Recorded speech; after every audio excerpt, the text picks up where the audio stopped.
반갑습니다. 오늘 어세스입니다. 여러 번 좀 반복했었던 것 같은데요. 아웃컴, 그리고 그 사이에 어떤 징검다리로서의 리소스, 그리고 현재 어떤 스테이트, 그 어세스, 세 개만 충분히 가지고도 우리는 코칭 프로세스, 코칭을 충분히 할 수 있다라고 말씀을 드렸었고요. 오늘 그거 이제 세 번째 어세스입니다. 오랜만에 이제 강의 저도 이제 촬영을 하게 됐는데 시작하면서 한번 재밌는 퀴즈를 또 한번 내보도록 할까요? 네.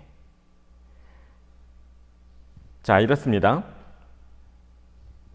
다윗과 골리앗이 싸우면 누가 이길까요? 자, 고민해 보시죠. 다윗과 골리앗이 싸우면 누가 이길까요? 그 이유를 논리적으로 설명한다면. 지금부터 아시는 분이 있으면 구글 클래스룸에 글을 쓰시면 되겠습니다. 자, 다시 한번 읽어드릴게요. 다윗과 골리앗이 싸우면 누가 이길까요? 누가가 중요하겠죠. 누구, 그리고 그 이유를 논리적으로 설명한다면 누가를 써야 되겠고 또 논리적으로를 설명을 해야 되겠죠. 질문이 어떤지 모르겠는데요. 일단 논리적으로 설명한다라는 것은 우리가 이성적으로 생각할 때 어떤 이성의 어떤 극한으로 볼 수 있는 누가 보더라도 아 그렇구나라고 할 수 있을 정도의 어떤 설명을 더하는 것을 이야기를 하는 거죠. 그래서 누가 이길까요? 그리고 그 이유를 논리적으로 설명한다면 지금부터 여러분 이제 머릿속에 오면 띵 하는 순간이 오시는 분들은 구글 클래스룸을 접속하셔서 얼른 글을 써주시면 되겠습니다. 그리고 이제 오랜만에 이제 등장한 이 모래시계와 함께 이제 무슨 얘기지? 뭐 오늘 어세스 강의하는데 어떤 이유로 저런 질문을 할까라는 고민도 함께 해보시면 좋겠다라는 생각이 좀 드네요. 그래요. 자, 뭐 교회에서 일반적으로 다윗과 골리앗 이야기를 상당히 많이 들으셨을 거라고 생각을 합니다. 누가 이길까요? 뭐 결론은 이미 다 나와 있는 거죠. 답은 이미 정해져 있는 거기는 하나. 다시 한번 디폴트로 해서 다윗과 골리앗이 싸우면 누가 이길까요? 그리고 그 이유를 우리는 또 하나만 해서는 안 되고 두 가지를 동시에 다 이제 답을 해야겠죠. 누가 이길까요? 그리고 논리적으로 설명한다면. 혹자는 이제 골리앗이 이길 것 같아요. 논리적으로 힘이 세서 이 정도를 간단하게 하셔도 그것이 어떻게 보면 이제 이 평가 기준에는 더 맞는 답일 수도 있겠죠.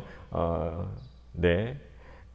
늘 그렇듯이 어떤 뭔가 이제 제가 정해놓은 어떤 답은 있겠지만 그 답을 가려는데 어떤 뭔가 좀 좌운의 어떤 그런 격동이라든가 뇌를 조금 이제 말랑말랑하게 한다라든가 그런 과정들이 저에게 좀 필요한 것 같아요. 그래서 다윗과 골리앗이 싸우면 누가 이길까요? 그리고 그 이유를 논리적으로 설명한다면.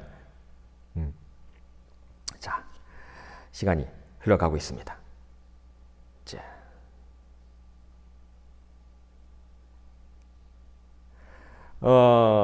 뭐 계란으로 바위치기 그리고 이 은유적인 표현으로 다윗과 골리앗의 싸움이다라고 하면 이게 좀 이기기가 쉽지 않은 그런 싸움이다. 그리고 해봤자 안 되는 싸움이다.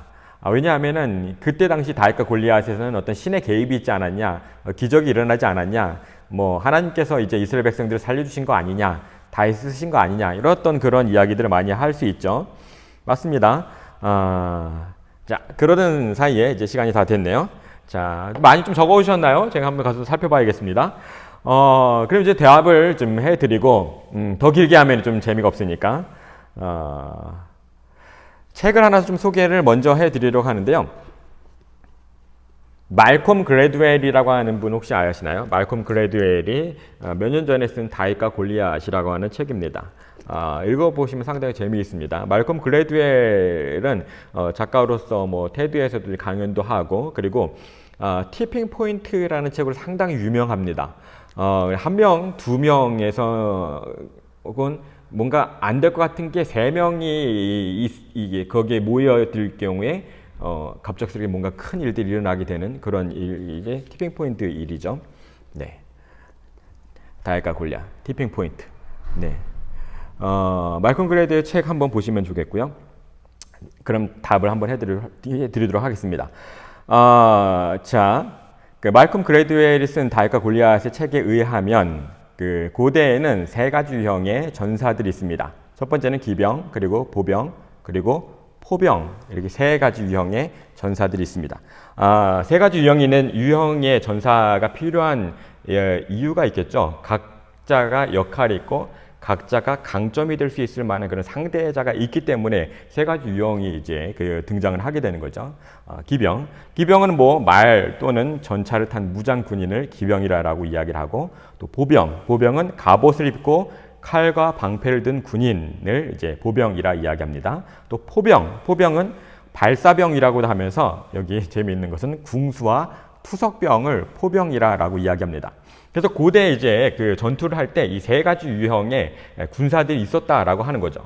세 가지 유형의 군사들이 있었다라고 하는 것은 마치 가위바위보와 같이 좀 누구는 누구에게 좀 강하고 또 누구는 누구에게 강하고 또 누구는 누구에게 강하고 이렇게 얽히고 설키는 그런 과정, 그런 관계가 있다라고 하는 것을 염두에 두시면 아주 재미있습니다. 자, 그럼 한번 볼까요? 자, 오늘 얼핏 봐도 이제 골리앗은 보병 같아 보이죠? 네, 맞습니다. 그러면 다윗은 어떻게 되나요? 여기서 이제 요 카테고리에 의하면 포병에 가깝겠죠. 네. 자, 그럼 이제 상관관계, 그리고 이제 누가 더 이제 이길 가중치가 더 높은가를 살펴본다면 이렇습니다. 기병은 보병이 이깁니다. 보병은 포병이 이깁니다. 포병은 기병이 이깁니다. 자, 너무 순식간에 지나간 것 같죠? 순식간에 지나간 것 같죠? 이제 보면 골리앗인데요. 골리앗을 이기는 것은 뭐다? 포병이 이깁니다. 뭐 100% 이긴다라고 하기보다는 어떤 가중치가 높다라고 이야기를 하는 거죠. 그게 오히려 더 논리적이지 않을까요? 왜냐하면 우리가 이제 다윗과 골리앗의 이야기를 하면 뭐 열심히 기도하고 어떤 신의 섭리에 의해서 마치 기적이 일어났다, 있을 수 없는 일이 일어났다, 와 만세, 이렇게 이야기하면서 어떤 교회에서는 어떤 은혜의 이야기를 할 수가 있는데, 물론 거기에 대한 신앙 고백도 배제할 수는 없습니다. 물론 그때 당시 다윗과 골리앗의 싸움은 저도 분명히 하나님께서 이제 다윗을 쓰셨다라고 저도 이제 그렇게 생각을 하고 그렇게도 이제 설교를 합니다. 근데 오늘 저희 이제 아카데믹한 그런 과정이기 때문에 이런 부분에 대해서 조금 더 이제 우리가 무언가 없을까를 고민해 보면은 오히려 기적을 기대하기보다 기적이 일어나야만 한다라기보다도 오히려 보병과 포병과의 싸움, 다윗과 골리앗의 싸움은 이거는 이길 수밖에 없는 싸움이었다, 혹은 이길 가능성이 상당히 높은 싸움이었다라고도 우리는 볼 수 있다라고 하는 겁니다. 어떠신지요? 이길 수밖에 없는 혹은 이길 가중치가 상당히 높은 싸움이었다라고 하는 거죠. 그래서 이제 포병 같은 경우에는 이제 물맷돌, 이제 투석병도 다 그거에 이제 포함을 하게 되는데, 예를 들어서 메이저리그 이제 투수가 저기 뭐 깡통 하나를 세워놓고 캔을 세워놓고 던지면 정확하게 맞잖아요. 하다못해 아무튼 엄청나게 맞잖아요. 맞는데 그게 한 100km, 200km 날아가서 맞잖아요.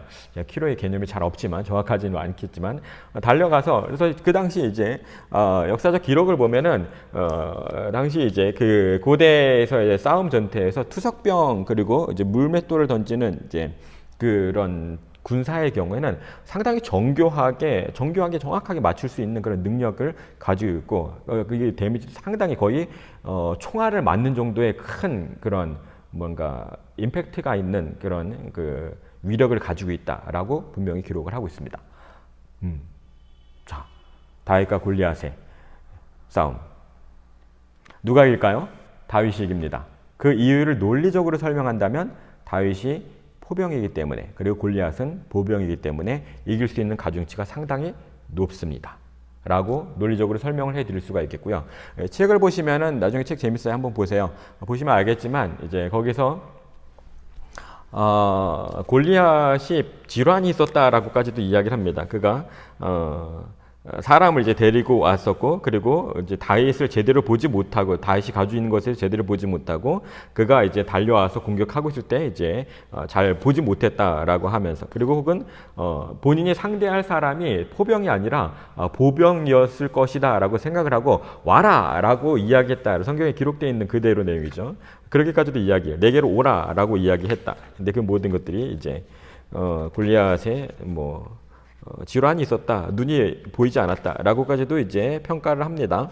네, 말단 비대증을 앓았다. 뭐 거인에게 이제 쉽게 등장할 수 있는 그런 질환, 그것을 이제 네, 기록을 통해서 살펴봤습니다.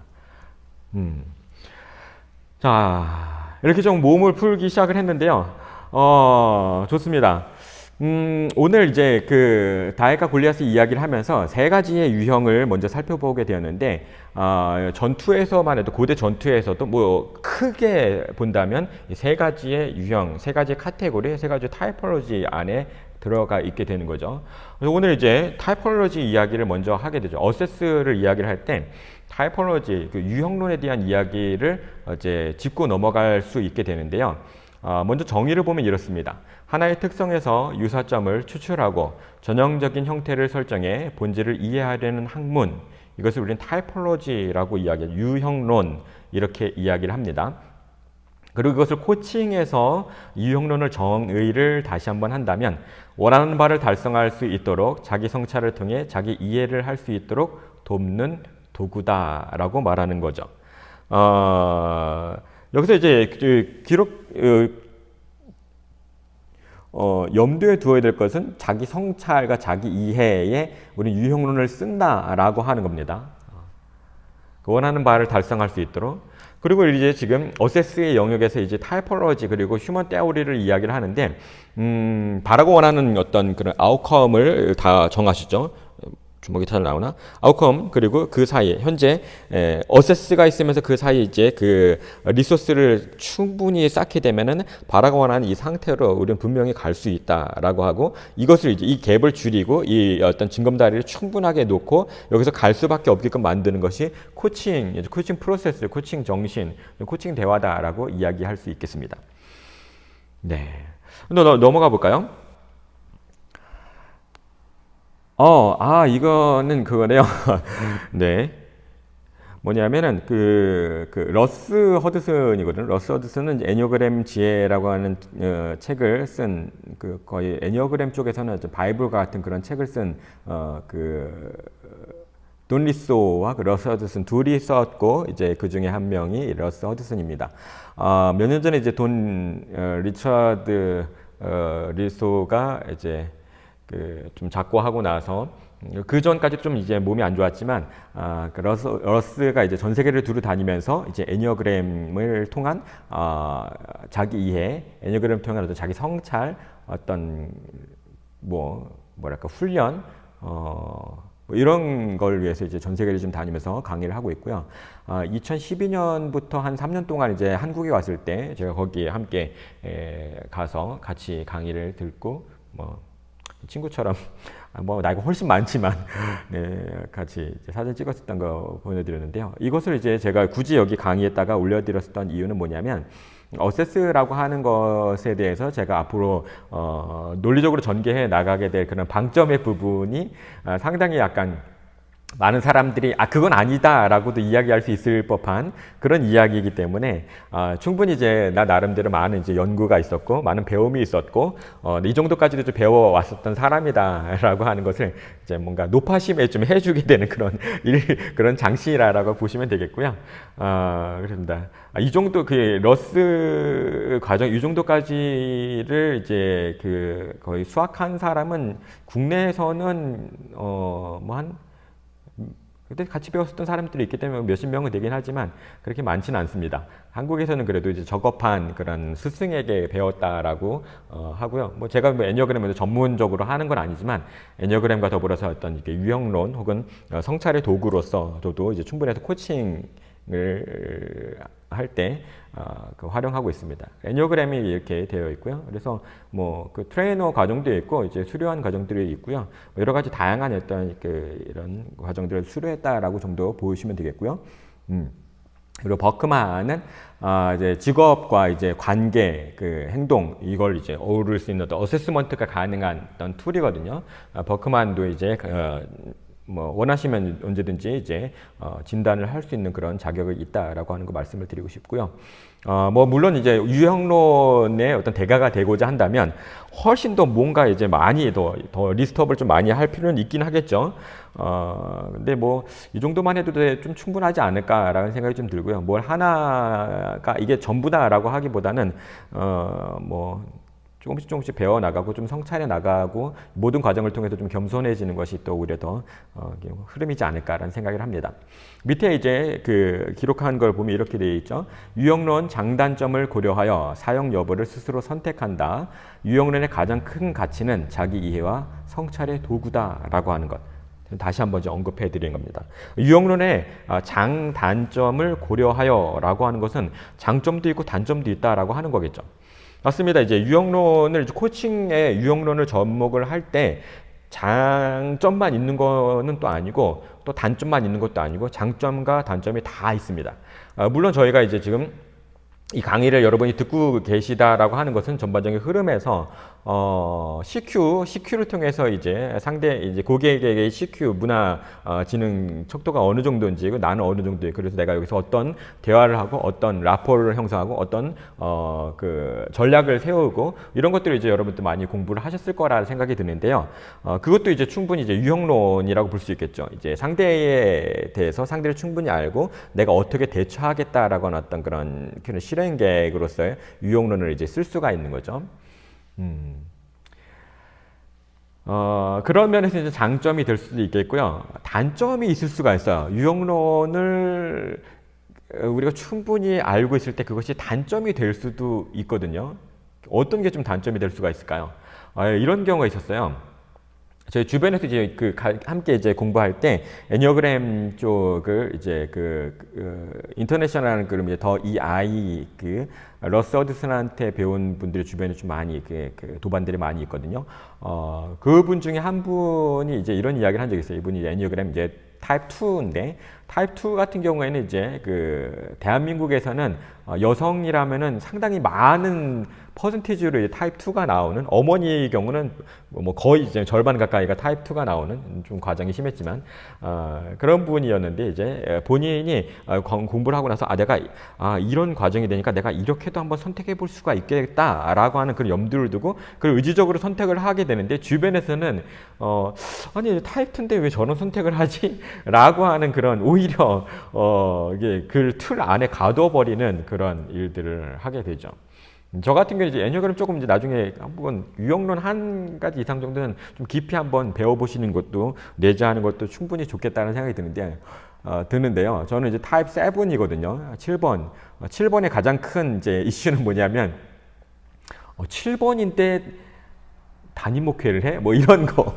7번인데 목회자가 됐어? 뭐 이런 게 상당히 이제 가장 큰 이제 극복에 안 된다라고 하는 이슈 중에 하나거든요.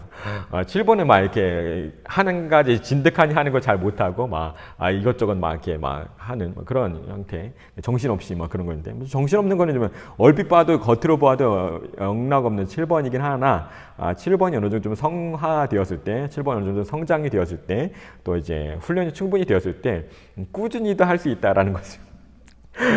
보여드릴 수 있다라고 하는 거죠. 뭐 여튼 그렇습니다. 유형론이 충분히 많이 우리에게 다른 상대방을 잘 이해하고 거기에 이제 충분한 라포 관계와 충분한 이제 코칭의 어떤 퍼포먼스를 위해서 이제 우리가 그렇게 코치로서 설 수는 있겠지만 이마저도 나중에는 어느 순간에는 그걸 고려하긴 하나 무너뜨릴 수 있는 힘도 우리에게 있다라고 하는 것을 여러분 아셨으면 좋겠습니다. 그래서 장점도 충분하게 있지만 그것에 너무 목매어 있다면 이러면 이렇게 해야 되는데 왜 저렇게 행동하지? 라고 하는 것이 나오게 되면 오히려 그 사람의 어떤 가능성 혹은 실행계획을 같이 고객과 함께 사는데 이 정도면 되죠. 뭔가 스스로 자꾸 제한을 시키게 되는 그런 일들도 일어날 수가 있어요. 그래서 유형론이 상당히 이제 파워풀하고 이제 통계적으로 완벽하나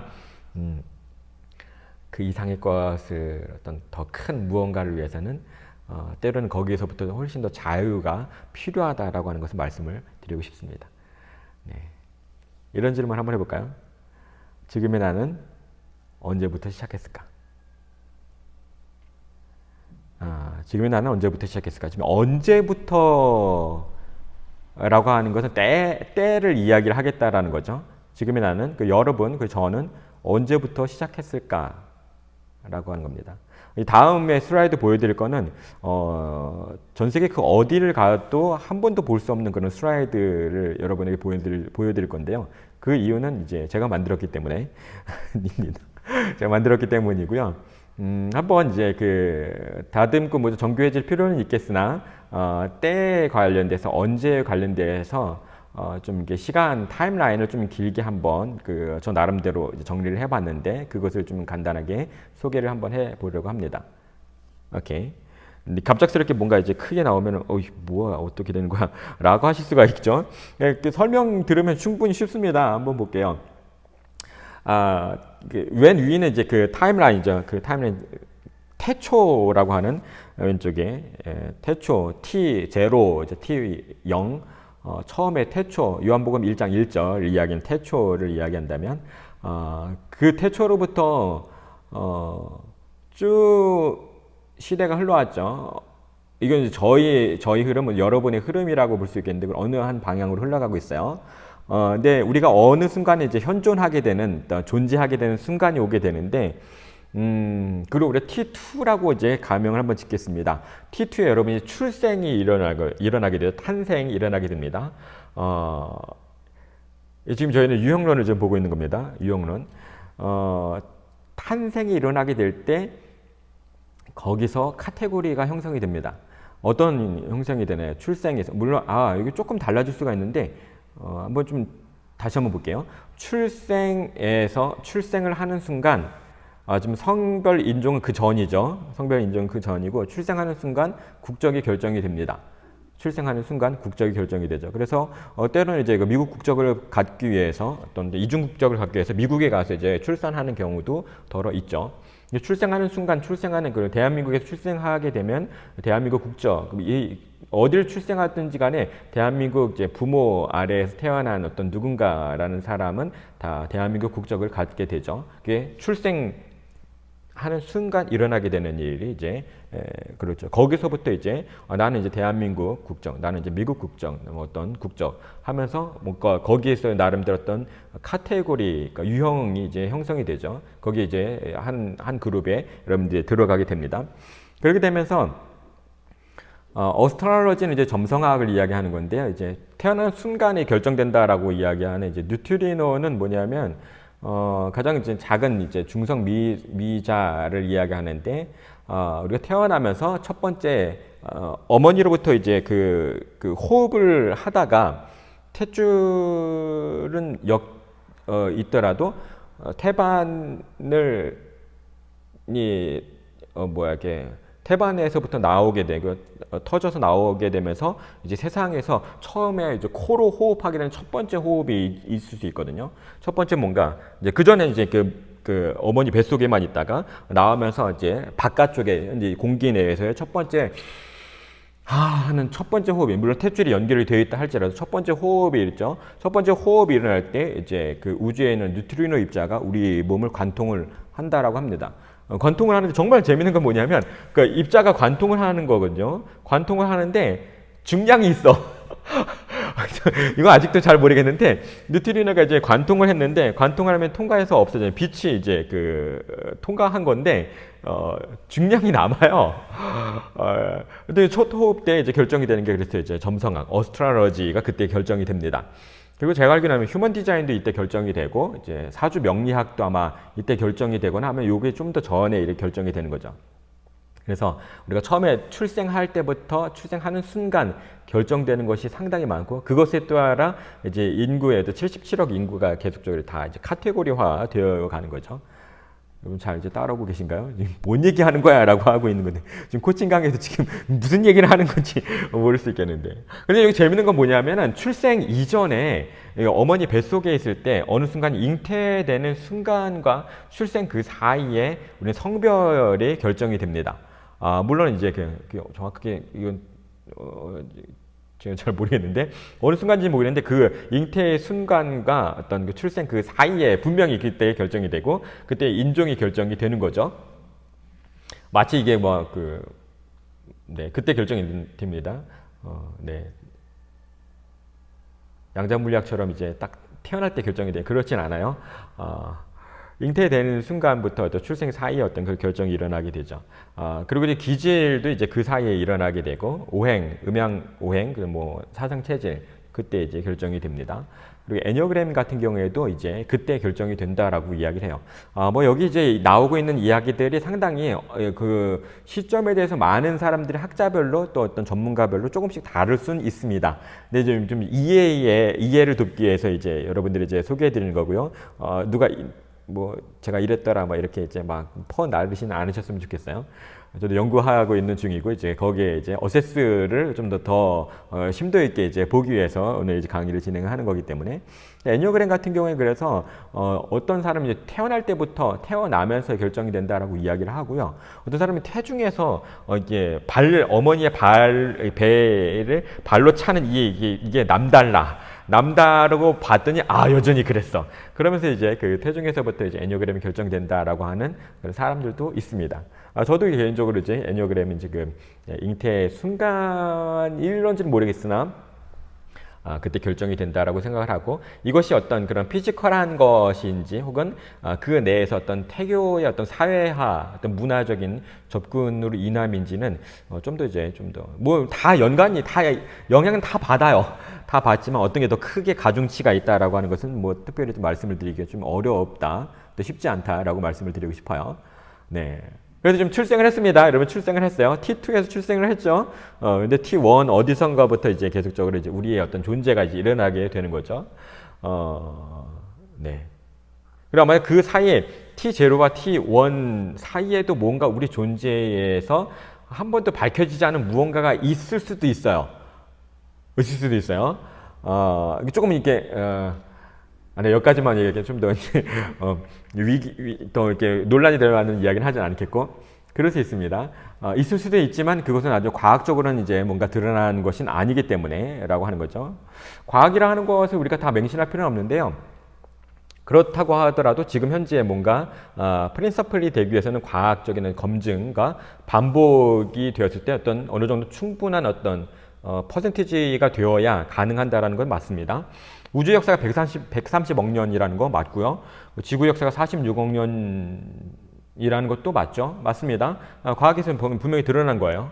당연히 드러난 일이고 과학의 발전을 말미암아 진일보했지만 과학의 뭐 아무튼 새롭게 계속적으로 재편되고 있어요. 예를 들어서 이런 거죠.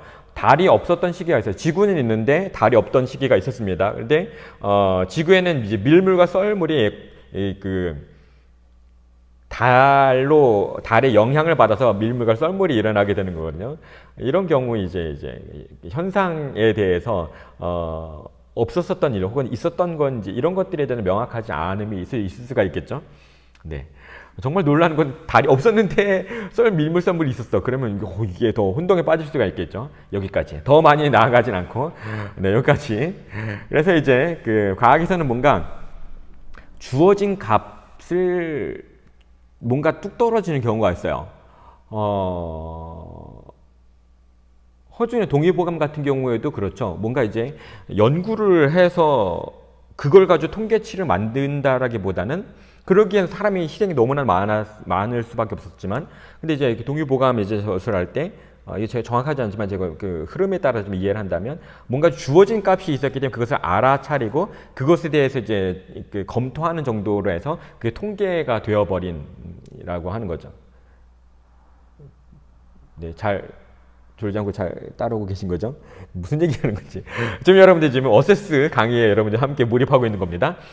주어진 값이 있고 그냥 떨어진 값이에요. 그냥 이게 왠지는 모르겠지만 떨어진 값이 그게 왜 그래요? 라고 물으면은 몰라.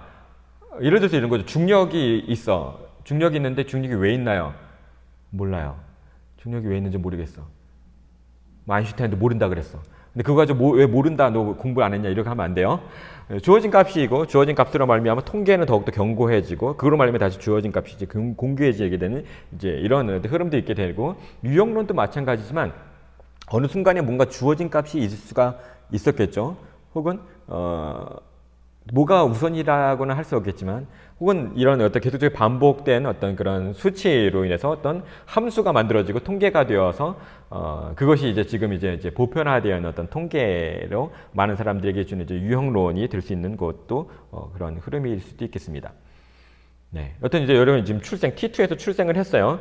T2에서 출생을 하고 나서 이제 T3가, 이렇게, 여기 T2.5, T3.5 여러 가지가 있을 수 있고, 현재 지금 T now에 여러분이 지금 서 있게 되는 건데, 그 사이에 많이 들어갈 수 있는 것들은 사회화라든가, SE 같은 경우는 significant event, 이모셔널 이벤트라고 해서 감정적인 어떤 그런 경험이라든가, 트라우마라든가 여러 가지가 있을 수 있겠죠. 여러 가지 경험들로 말미암아 그것으로 인해서 내 어떤 선택이 바뀌어지기도 하고, 그것으로 인해서 내 존재가 바뀌어지기도 하고, 행동이 심리가 유축되기도 하고, 더 드러나기도 하고, 행동이 바뀌어지기도 하고, 어떤 내가 어떤 그런 위치에 있다 보니까 내가 그런 존재가 되어야만 했어라고 하는 것들도 많이 나옵니다. 그게 자연스럽게 나오는 이제 그 뒤에 나오는 성격, 행동, 심리, 관계, 흥미, 적성, 각종 이제 커션트, 큐 여러 가지 있을 수 있겠죠. 네, 이렇게 볼 수가 있겠습니다. 이런 것들이 이제 태어나고 사회화 과정에서 문화의 어떤 관계에서 여러 가지 이제 카테고리를 계속적으로 만들어 가게 되고, 한 사람이 한 수백 가지의 카테고리에 이제 다 이렇게 다 들어가 있지 않을까, 네, 생각을 합니다. 네. 지금 여기를 어세스를 지금 현재 함께 보고 있는 거죠. 이 과정에서 빨간색으로 지금 의식 수준, 의식 레벨이라고 한 이야기가 있는데, 러스 같은 경우에도 이게 그 의식 같은 T1서부터 T9까지 9가지 유형이죠. 9가지 유형. 근데 이 과정에서 제가 그 강의를 오늘 했는지 모르겠어요. 제가 이게 좀 동영상 촬영을 좀 에러가 나서 여러 차례 하는 중이라 그 강의를 했는지 모르겠는데,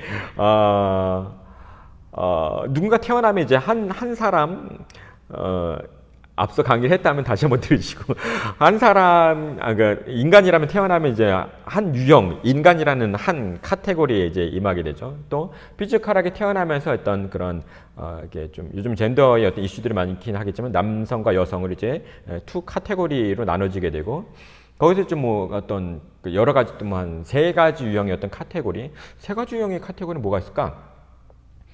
세 가지 카테고리는 이제 탄생 이후부터는 아니고, 이제 그 사회에서 NCT에서 이야기하는 3컬러 같은 경우에도 이제 그 영성의 어떤 신앙의 성경 인물도 한 그런 것도 있거든요. 세 가지 유형, 또 네 가지 유형, 네 가지 유형 여러분들 디스크 했었죠. 디스크, 퍼피. 그리고 그래서 또 16가지 유형, 9가지 유형, 차크라 7가지 유형, 여러 가지가 있습니다. 빅5는 5가지 유형, 히포크라테스 기질 또 4가지 유형에서 4가지를 또 거기서 또 쪼개고 하는 그런 여러 가지 유형이 있을 수 있겠죠. 그래서 한 명으로 모은다, 인류, 두 명으로 모은다, 성별, 여러 가지를 이제 나눌 수가 있습니다. 몇 가지 하면 그거에 맞게끔 우리는 카테고리화 될 수 있는 그런 현재에 있다라고 하는 것이 여러분과 제가 이제 공유하고 있는 그런 바가 되겠죠. 그래서 지금 T now에 다시 의식 수준과 의식 레벨은 그렇게 이제 카테고리가 있는데, 이거에 입체적으로 다 똑같은 세븐이어도 똑같은 세븐이 아니다. 에버리지가 있고 헬시가 있고 언헬시가 있다라고 하는 그런 관점들을 이야기했었고, 또 이따 소개해드리겠지만 데이비드 호킨스 같은 경우에는 이것을 0부터 이제 1000까지 의식 레벨, 의식 수준으로 이야기하면서 그 한 단계 한 단계 100으로 나눠진 이 단계별로 어떤 함의할 수 있는 그런 존재의 어떤 특성이 있다, 이런 설명도 하게 됩니다. 유형론에 대해서는 또 지식을 훨씬 더 이제 그 영역을 넓혀본다면 상당히 이제 배울 것들이 많이 있고 우리 내재할 것도 상당히 많이 있을 수 있죠. 그렇다는 건 사전 이해와 더불어서 오늘 정말 하고 싶은 얘기는 뭐냐면 T now에서에 대한 이야기입니다.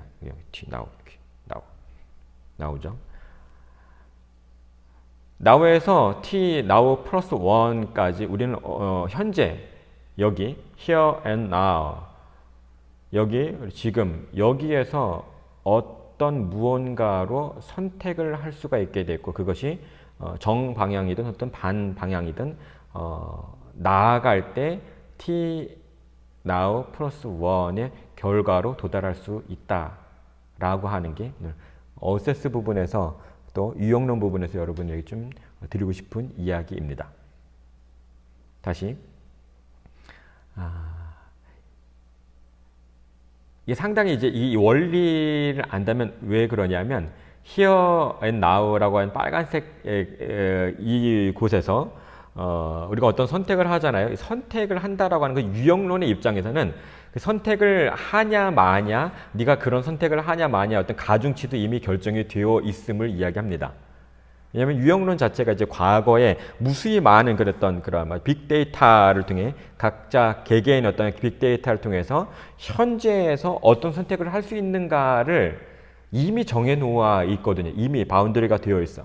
내가 이런 어떤 존재이기 때문에 지금 현재에서 뭔가 내가 아무리 결정을 한다 할지라도 이미 내가 선택할 수 있는 그런 바운더리가 이미 결정이 되어 있다라고 하는 게 이제 유형론이 보고 있는 어떤 보호막이랄까 완전 한계라고 보는 겁니다. 한계라고 볼 수 있겠죠.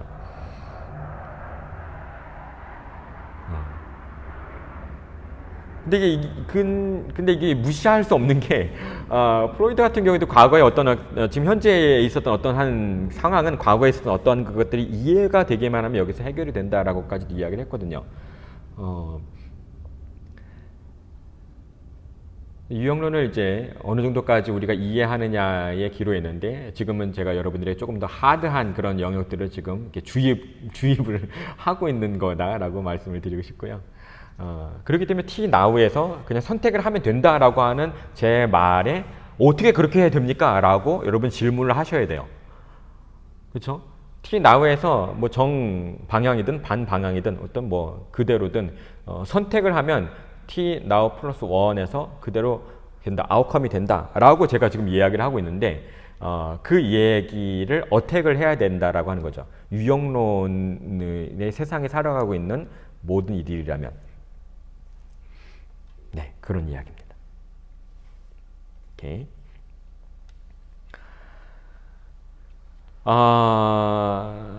그래서 제가 재미있는 한 그 전략 모델을 하나 만들었거든요. 이미 여러분들에게 좀 소개해 드린 바가 있는데요. 오라 전략 모델. O는 뭐죠? outcome. R은 뭐죠? resource. A는 뭐죠? assess. 네. 이걸 그래서 이제 오라 뭐 좋죠. 오라 스트라티지 이제 모델이라고 이야기를 할 수가 있는데 제가 만들었어요. 이제 박사 논문에 넣으려고 합니다. 한번 설명해 보겠습니다. 어세스로 정해진 아웃컴이 아닌 무한한 가능성의 아웃컴이 가능하다라고 하는 겁니다. 이게 왜 여러분들 가능하냐면 이런 거죠. 파이발 모델에서 중간에 리얼리티를 적어요. 리포커스 이슈 목표는 하고 그 다음에 이제 리얼리티를 한 다음에 그럼에도 불구하고 다시 한번 그것을 이제 상쇄시키고 그래서 그럼에도 불구하고 리얼리티 그럼에도 불구하고 그리고 이거 모든 걸 다 하다 보면 또 리포커스 주제가 다시 나온다라고 하는 거죠. 리포커스가 나올 수밖에 없는 게 왜 그러냐면 뭔가 이제 그 사이에 목표를 세웠지만 그 사이에 뭔가 작용들이 있다라고 하는 겁니다. 리얼리티의 작용이 있고 그럼에도 불구하고의 작용이 있고 그로 말미암아 처음에 잡았던 어떤 골이 리포커스 된다라고 하는 그런 구조인 거죠. 그런 의미에서 이제 이 오라 모델, 스트래티지 모델의 파워풀함은 뭐냐면 아웃컴을 그냥 던져버린다는 거죠. 아웃컴을 아주 혹시 아웃컴 부분에 웰펌드 아웃컴을 한 페이지 정도로 소개만 해드렸었던 적이 있었어요. 네, 그렇게 웰컴도 아웃컴을 정확하게 적고 그리고 그것에 대해서 뭐랄까 VAKOG로 충분하게 여기서 경험하게 되면 뇌는 이제 시제를 이제 구분하지 못한다라고 말씀을 드렸었나요? 네. 시제를 구분하지 못해요. 이제 과거 시제, 현재 시제, 미래 시제 구분하지 못해요, 뇌는. 그렇기 때문에 이제 미래에 있을 일들 지금 여기서 뭔가 충분하게 이제 100% 200%를 몸으로 경험해보고 상상을 하게 되면 뇌는 그게 현재 여기서 일어난 일이라고 이제 착각을 하게 되죠. 그래서 그 느낌 그대로 아웃컴으로 가져가는 겁니다. 아웃컴이 그런 느낌을 가지고 있고 그리고 그 뒤변에 여러 가지 리소스를 충분히 이제 만들어 간 다음에 그 다음에 어세스를 그 다음에 놓는다라고 하는 것이 어떤 의미냐면 기존에는 아웃컴 자체가 어세스먼트. 그래서 여러분도 상담을 가거나 코칭을 가거나 뭔가 진단을 하거나 하다못해 이제 병원에 이제 의사 선생님을 만나더라도 무조건 진단부터 합니다. 처음부터 진단부터 하는 거죠. 그래서 어세스먼트는 어떤 이제 인간의 어떤 관계 부분이든 어떤 뭐 치료의 부분이든 또 회복의 부분이든 어딜 가든지 간에 다 어세스먼트는 항상 맨 처음에 등장을 하게 되거든요. 어세스먼트를 하게 되면 내가 이렇구나, 내가 이거구나, 내 현실이 이거구나를 무의식적으로 보게 되다 보니까 이것을 이겨낸다는 것이 좀 쉽지 않은 어떤 그거 자체가 큰 도전이 될 수 있다라고 하는 거죠. 그래서 이제 오라 모델은 뭐냐면 어세스로 정한 아웃컴이 아니라 명확한 무한한 가능성의 아웃컴이 이제 가능하다라고 하는 거죠. 아웃컴을 그냥 던져버리는 거예요. 난 저기. 예를 들어서 하나님 나라 꿈, 그런 거지. 와, 이상적이야, 그거야. 이것을 충분하게 더 2배로, 3배로, 100배로, 200배로 충분하게 느끼고 그것을 현실로 가져오게 되었을 때 그걸 가지고 리소스를 많이 만들어내면서 오늘 여기서 어세스를 할 때 오늘 여기서 내가 뭘 할 수 있을까를 선언할 수 있다라고 하는 겁니다. 그런 의미에서 이제 오라 모델이 이제 파워풀함이 있다라고 저는 주장하는 바입니다.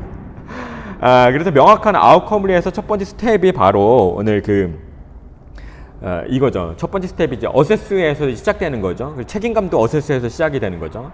그래서 아웃컴과 그리고 어세스와의 관계는 뭘로? 리소스로 다 줄여버린다. 리소스로 줄여버리는 거. 그래서 here and now에서 책임감으로 존재하는 게 이제 어세스 그리고 모든 것들이 오라 네, 오라 스트래티지 모델입니다. 제가 만들었고요. 강력하게 주장하는 바입니다. 강의니까 이제 소개해드린 거예요. 그러면 어세스가 과연 뭔가 오늘 지금 한 40분 가까이 강의를 들었는데 어세스가 뭐냐를 이제 여러분들 물어야 되겠죠. 어세스 여러 가지 이제 아웃컴도 정의를 내렸고 그리고 정의가 뭔지 모르신 분 다시 한번 강의를 한번 들어보시고 그리고 리소스도 정의를 내렸었고 그리고 어세스도 정의를 내려본다면 이렇습니다. 스스로 선택할 수 있는 기반이 되는 here and now입니다. 이게 here and now에서 스스로 선택할 수 있는 것이 아니라 스스로 선택할 수 있다. 나는 스스로 선택할 수 있는데 무언가 시작하기 위해서는 어떤 기반이 되는 것이 무조건 필요합니다. 어떤 기준점이 필요해요. 그것으로서 here and now를 쓴다라고 하는 그런 의미죠. 스스로 선택할 수가 있어요. 누구든지. 지금 약간 헷갈리기 시작합니다. 왜냐하면은 지금 유형론을 앞부분에 계속적으로 배워왔단 말이에요. 그리고 그것에 대해서 이제 충분히 유형론이 가지고 있는 것을 여러분 충분히 잘 내재하시고 반복하시고 또 써먹고 또 그걸 많이 이제 이득을 보고 와 이렇게 하는 거구나 유형론 가지고 충분히 많이 하시고 나서 그 다음에 유형론을 과감하게 버릴 필요가 있는데 그때는 우리는 어세스로 가야 한다. 가할 수 있다 라고 말씀을 드리고 싶은 거죠. 스스로 선택할 수 있는 기반이 된 here and now. here and now에서 스스로 선택할 수 있는 그 기반으로서의 here and now다 라고 하는 겁니다. 이것을 좀 더 이제 액티비하게 실행을 한다면 바로 밑에 있습니다. say A, do A. 뭐죠? 내가 A라고 말하면 A라고 해. say A, do A입니다. 이게 저희 수업 내에서 언어는 다루지 않았는데, 언어가 상당히 파워풀하거든요. 성경에서도 이제 말씀의 힘, 파워, 검과 같은 무기가 있다라고, 무기다라고 이야기를 하죠. 그 말에 이제 권세, 권능, 뭐 힘이 있고 파워가 있고 할 경우에 누군가 이제 말을 하면 다른 사람이 움직이게 되죠. 실질적으로 말을 했는데 그대로 움직이고 실현으로 옮겨지게 되는 거죠. 대한민국의 대통령이 한마디 말을 하게 되면 실무진들이 움직여야만 되고 말한 대로 그것을 이루어 나가는 것이 이제 제대로 된 이제 구조인 거죠. 마찬가지로 한 개개인도 say A, 내가 말한 거대로 말에 대해서 내가 파워를 가져오기 위해서는 say A, do A를 할 때 그럼 각자의 그 말의 파워가 일어나게 됩니다. 그리고 어세스 마찬가지도 내가 A라고 하는 것을 그대로 A를 행함으로 말미암아 그것을 내가 스스로 선택할 수 있구나. 내가 여기서 선택할 수가 있구나. 여기서 어떤 것이든 내가 선택할 수 있는 힘이 있구나 라고 하는 것을 보여줄 수 있다라고 하는 거죠. 그런 의미입니다. say A, do A. 지금 현재는 그 77억 9,479만 8,738명이 현재 있대요. 현재 인구, 이거 지금 며칠 전에 이제 그 TVN 유퀴즈에서 나왔던 그 똑같은 내용들을 재인용해 봤습니다. 세계 현재 인구가 통계청에 근거하면 77억 9,479만 8,738명이라고 하는 거죠. 이것이 왜 중요하냐면, 그 코칭은 이 슬라이드를 꽤 오래전에 보셨을 거예요. 코칭이라는 슬라이드를 그 강의를 할 때 코칭은 1대1 맞춤식이라고 하는 거죠. 1대1 맞춤식이고 전환적 경험이 있을 때 변화가 있다. 변곡점이 일어나게 된다. 이게 코칭의 독특성이다 라고 말씀을 드렸던 바가 있습니다. 그렇기 때문에 이제 인구 77억 명, 77억 9,500명 가까이 되는 인구가 있다면 이 유형론이라 하는 것은 사실 77억까지 유형이다라고 보아도 과언이 아닙니다. 이 유형론이 우리가 어느 정도는 충분히 근접하게는 해줄 수가 있지만 그걸 정확하게 할 수는 없다. 네, 설명 맞나요? 만약에 제가 강의할 때 예를 들어 라고 한다면, 예를 든다라고 하는 것은 본질 어떤 그 테오리, 그 이론에 대해서 이야기를 했고, 그 다음에 예를 든다라고 하는 것은 이 이론을 다시 한번 얘기하는 것이 아니라 이론을 곁가지로 돕기 위한 어떤 이야기를 해준다라고 할 때 이론만 예를 들어가 정확하게 이 이론을 어느 정도까지 근접하긴 해주지만 정확하게 다가가게끔 할 수는 없습니다. 정확한 것은 이제 이것을 두세 번 반복해서 곱씹어 봐서 억양을 더 주어서 강조점을 좀 둬가지고 이론을 다시 한번 설명하게 될 때 정확하게 거기 근접할 수 있게 되는 거죠. 이해가 되셨는지 모르겠네요. 조금 약간 좀 이렇게 하드한 이야기를 좀 한 것 같은데, 그래도 유형론이라는 것이 우리 일상에서 충분히 이미 통계적으로 있고,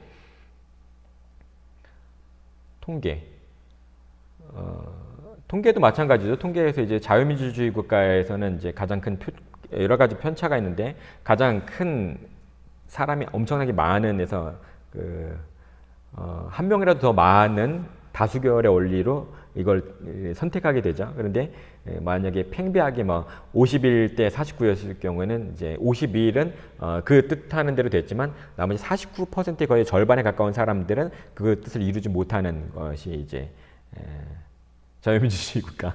말 잘해야 되는데. 네. 통계도 마찬가지입니다. 통계 이제 유형론의 통계 가지고 우리가 충분히 어느 정도까지는 이제 올려줄 수가 있지만 보다 근접한 뭔가 좀 더 본질에 가까이 가기 위해서는 얘를 버릴 필요가 있다라고 하는 거죠. 예를 들어 성경에 이제 많은 인물들도 그렇습니다. 삭개오 같은 경우죠. 성경에 이제 많은 인물들은 어떤 거냐면 과거가 많이 있습니다. 다 과거가 있는데 어느 순간 예수님을 만나게 돼요. 만나고 나서 과거가 여러 가지 있는데 예수님께서 과거를 그렇게 크게 뭔가 많이 묻지는 않으세요. 근데 진리를 만났더니, 진리 예수님 만났더니 그 일상이 그냥 바뀌어버리고야 맙니다. 베드로도 마찬가지죠. 베드로 여러 가지 진짜 막 어떻게 수제자가 될 수 있을까? 여러 가지 뭐 어떤 그런 뭔가 많아요. 많은데 예수님께서 만나서 내가 널 사랑하느냐라고 이야기할 때 거기서 이제 다시 새롭게 리셋이 되어버리게 되는 거예요. 리셋.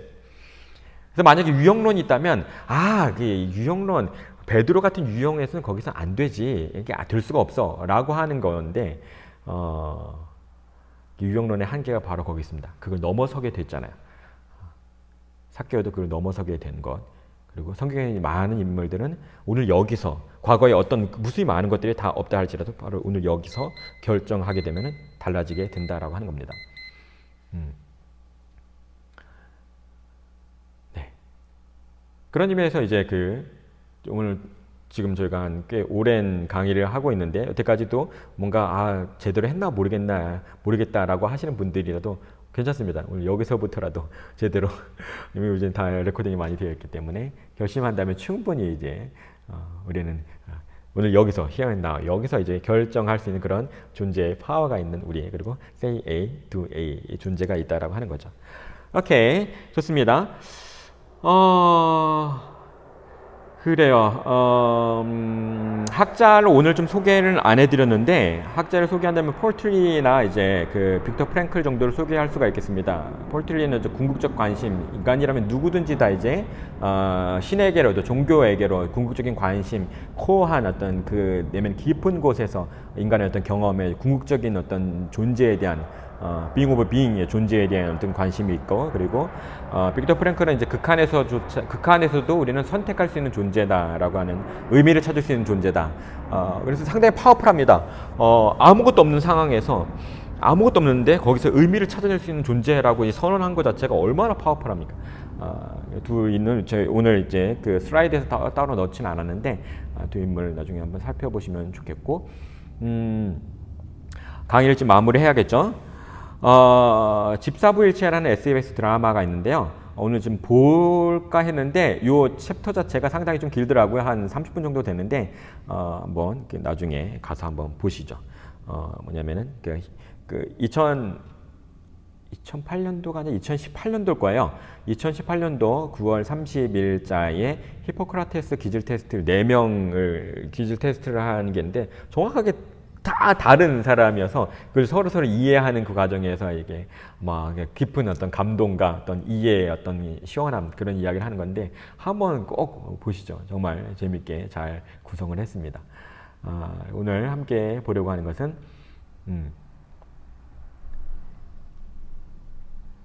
피아니스트의 전설입니다. 피아니스트 전설에서 영화인데요. 영화 한 장면을 좀 함께 보려고 하는데 막 태풍이 막 몰아치고 있는 그곳에서 이제 전설적인 피아니스트가 배 안에서 이제 태풍이 막 몰아치는 그 배 안에서 피아노를 막 치면서 거기 이제 자유롭게 함께 하는 그런 장면인 건데요. 이걸 보시면서 이렇게 한번 고민을 해보면 좋겠는데요. 스스로를 붙잡아둔 고정장치는 무엇인가요? 여기 이제 고정장치를 풀면서 이제 그랜드 피아노가 이게 싹 마루 바닥을 막 움직이는 그런 거의 연주를 막 하는 그런 장면이 나올 거거든요.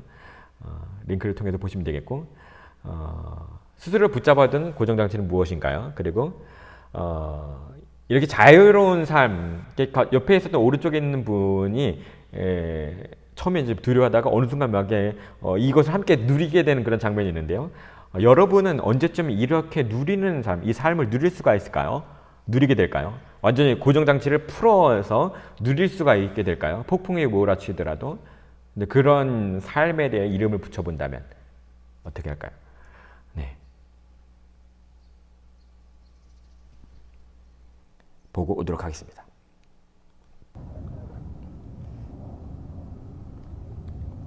네. 잘 보셨죠? 상당히 인상적이죠. 태풍이 몰아치고 있는 가운데, 풍랑 가운데 자연스럽게 좀 누릴 수 있다라는 것. 어떻게 보면 우리 일상 자체가 한치 앞도 내다보지 못하는 그런 불확실한 미래 앞에 있지만 그 불확실한 미래에 살아가고 있는 거기 이제 서핑할 수 있는 그런 존재를 우리는 좀 언제나 좀 꿈꾸고 있지 않나. 근데 우리는 언제나 좀 안전을 추구하는 그런 존재이기 때문에 원래 좀 불확실한 것이 우리 삶이고 스펙타클한 게 우리 삶인데 거기에 계속 이제 아니야 그 텐션을 주면서 이제 안전을 추구하고 있지 않나 그런 생각을 하게 됩니다. 스스로를 붙잡아둔 고정장치는 무엇일까요? 여러분에게 이건 안 돼, 이거는 꼭 해야지, 이거를 놓으면 안 돼 라고 하는 것이 있을 수가 있겠는데 그거는 뭘까요? 혹은 그걸 이제 풀고 자연스럽게 좀 뭔가 연주하고 돌아다닐 때 어느 순간이면 야 이게 좀 재밌다 라고 하는 그런 순간이 있거든요. 병을 들기도 하고 누리기도 하고 바람 만끽하기도 하고 우리는 언제쯤 이 삶을 누릴 수가 있을까요? 그리고 언젠가 그 삶을 우리가 마주하게 된다면 그 삶에게 어떤 이름을 붙여보면 좋을까요? 네, 여기까지입니다. 오케이, 오늘 프랙티스인데요. 간단하게 소개할게요. 유형론을 오늘 좀 소개를 많이 해드렸는데 유형론 오늘 과정에서 소개하지 않은 유형론 중 하나를 선택해서 소개를 하는 겁니다. 인터넷에 검색하면 상당히 많이 나올 거예요. 그래서 예를 들어서 하나 한 다음에 나는 어떤 유형이다 라고 하면서 대략적인 거 좀 카피 페이스트도 괜찮습니다. 좀 설명해서 어떤 유형론을 내가 찾았다. 그리고 나는 그 유형론 중에 나는 뭐다 라고 하는 정도로 이제 그 클래스룸에 피드백을 주시면 되겠습니다. 오케이. 자, 오늘 책 소개하면서 이제 마무리 할게요. 다이콜리아선 아까 소개해드렸었고, 간단하게, 으짜짜짜, 책이, 와라! 하다 보니까 좀 애니어그램 관련된 책들을 좀 몇 권 가져왔는데요. 이제 스승인 이제 러스가 쓴 애니어그램 지혜라는 책이고요. 한 번 정도 좀 입문서로 좀 보시면 되겠고 많은 분들이 입문서로 지금도 쓰고 있습니다. 보시면 되겠고 여기 책 제목이 생일 케이크를 찾아라라고 하는 건데 여기 보면 이제 아주 어린 아이들이 되게 볼 수 있을 정도로 이게 동화책이거든요. 초롱이, 용룡이 이런 애들이 나옵니다. 각자의 캐릭터가 이제 애니어그램 캐릭터 소개할 수가 있겠고요. 애니어그램을 이제 나중에 좀 배워보시면 좀 재밌게 있는데 나중에 애니어그램 어느 정도 좀 이해가 되고 드라마를 보면은 거기 다 나와요. 우리 일상에서도 다 나와요. 재밌습니다. 보시면 되겠고 이거는 이제 크리스천 애니어그램 제가 몸담아 썼던 그런 협회 쪽에서 출판한 책인데요. 상당히 잘 정리가 되어 있습니다. 크리스천 애니어그램은 상당히 잘 정리가 되어 있고 이제 기도문이 여기 있던가? 예, 각 유형이 어떠한 기도를 할 때 가장 이제 현존에 혹은 어떤 그 에센스에 좀 가까워지는 그런 워크를 할 수가 있는가에 대해서 소개해주고 있습니다. 별들에게 물어보는 어스트롤로지인데요. 재미삼아 한번 보시면 되겠고요. 의식혁명이라는 책은 이제 데이비드 호킨스가 쓴 책인데요. 상당히 이제 정교하게 잘 정리가 되어 있고요. 전부가 다 진리는 아니에요. 전부가 다 진리는 아니지만 상당수 이제 많이 재미있게 이제 보실 수가 있겠고 여기 레벨 수준에 대해서 이야기를 하고 있으니까 이런 세상도 있구나, 이렇게까지도 연구를 하는구나라고 하는 볼 정도로 보시면 되겠고요. 데이비드 호킨스 정도는 이제 파워풀하게 재미있게 잘 보시면 되겠고요. 이후에도 책들이 상당히 많이 있으니까 입문서 정도로 의식혁명 소개해드리도록 하겠습니다. 자. 오케이, 오늘 어세스 이제 강의했는데요. 자, 또 유형론에 대한 이야기를 쭉 했고, 또 정리했죠. 그 다음에 그거에 대해서 어세스는 우리가 여기서 이제 어떤 선택이든 say A, do A 하면 된다라고 하는 것을 여러분이 다시 한번 소개해드리고 싶고, 실질적으로 이제 우리가 그런 삶으로 여기서 우리 바라고 원하는 어떤 아웃컴을 향해서 여기서 오늘 한 가지 작은 거 하나 할 때 또 책임감으로 존재할 때 여러분이 바라고 원하는 그 꿈들이 점점 그 갭이 충분히 가까워질 수 있을 거라 생각합니다. 오늘도 오버가 됐지만 즐거운 시간 되셨기를 바라면서 다음에 또 만나도록 하겠습니다. 감사합니다.